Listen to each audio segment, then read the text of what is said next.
Hello dear students, I am Alkari Hussein.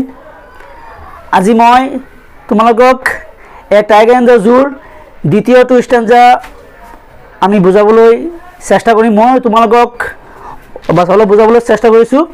গতিকে ইয়াত কোৱা হৈছে, ইয়াত দিয়া হৈছে he should be lurking in shadow sliding through long grass near the water hole where plump deer pass. ইয়াত লিখা আছে লাৰ্কিং।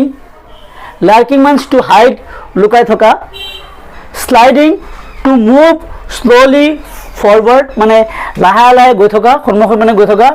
আৰু ইয়াত এটা শব্দ দিছে ৱাটাৰ হোল। ৱাটাৰ হোল মানে stagnant water in a jungle where animals come to drink water. water hole মানে কি?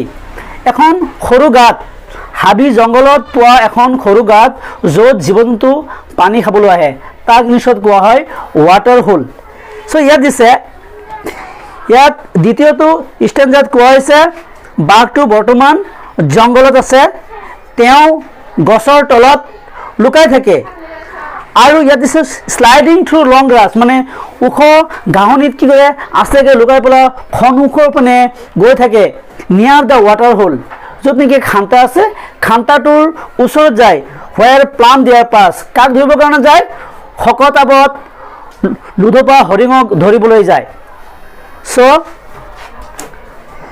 তাৰপিছত number 3, stanza number 3, he should be snarling around houses at the jungle's edge, baring his white fangs, his claws terrorizing the village.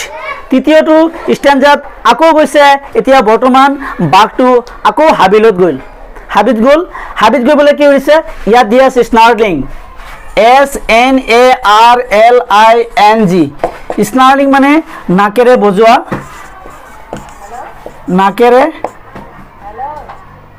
নাকেৰে শব্দ কৰা। To make sound with nose. Snarling মানে bearing, PARING।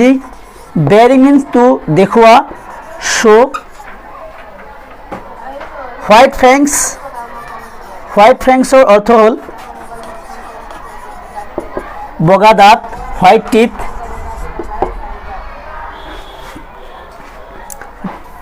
টেৰৰাইজিং, TERRORISING। টেৰৰাইজিং মানে কি?